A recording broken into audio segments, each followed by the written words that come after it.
Bonjour peuple de Dieu, bonjour la famille chrétienne. Nous disons merci à notre Dieu pour la grâce.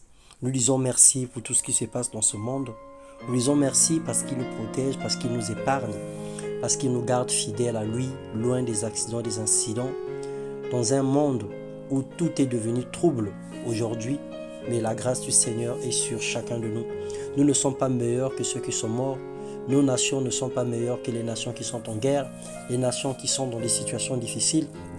Là où il y a eu des inondations, là où il y a eu des catastrophes naturelles, nous ne sommes pas meilleurs que ces peuples. Mais par la grâce du Seigneur, nous avons encore la connexion Internet ce matin. Nous pouvons encore partager la parole de Dieu et nous glorifions son nom pour toutes ces bonnes choses. Bon week-end à tous, bienvenue dans notre partage quotidien. Ce matin, nous allons poursuivre sur les prises de décision et nous allons parler de la réflexion. Dans Luc 14, le verset 28 à 29, il est écrit « En effet, si l'un de vous veut bâtir une tour, est-ce qu'il ne prend pas d'abord le temps de s'asseoir pour calculer ce qu'elle lui coûtera et de vérifier s'il a les moyens de mener son entreprise à bonne fin, sans quoi, s'il n'arrive pas à terminer sa construction, après avoir posé les fondements, il risque d'être la risée de tous les témoins de son échec. » Mon frère, ma sœur, chaque prise de décision nécessite une réflexion, une prise de conscience, car nos choix sont très déterminants pour la suite de notre vie, pour notre salut et même pour l'avenir de nos enfants.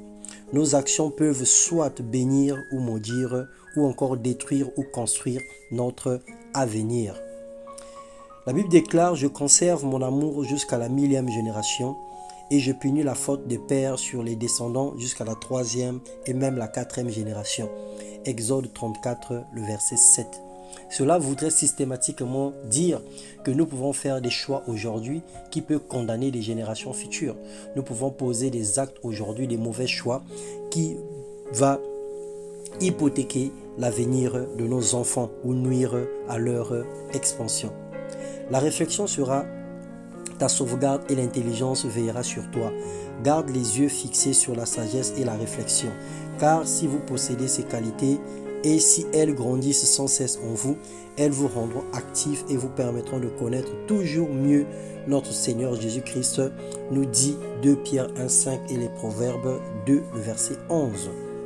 Nous avons plein de projets inachevés, nous embrassons plein de défis, nous soulevons des charges que nous ne pouvons porter, nous faisons des vœux que nous ne pouvons réaliser ou honorer et nous nous mettons tous les jours pour faire bonne impression.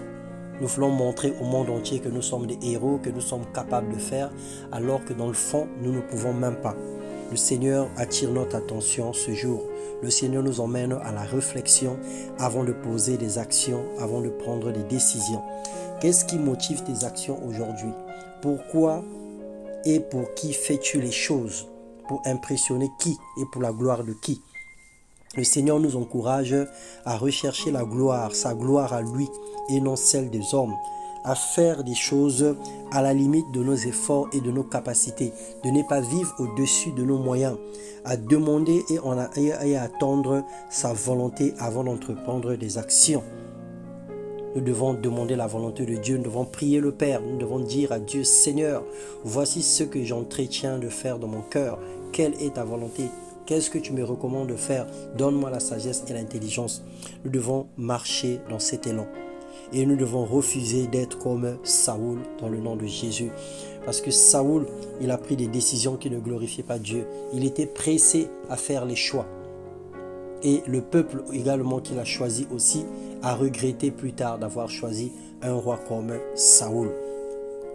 Nos choix sont très déterminants pour notre avenir. Retenons cela. Si nous choisissons bien, nous avons du bonheur. Et si nous choisissons mal, nous avons le malheur. Que le Seigneur nous aide dans tous les choix.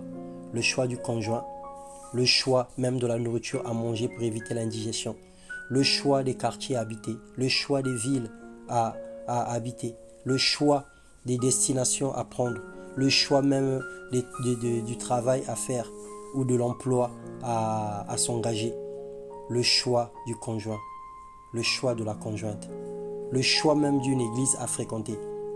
Nos choix détermineront notre à venir. Que le Seigneur nous bénisse et nous accorde sa grâce, qu'il illumine les yeux de nos cœurs et nous donne de la sagesse divine dans le nom puissant de Jésus. Amen.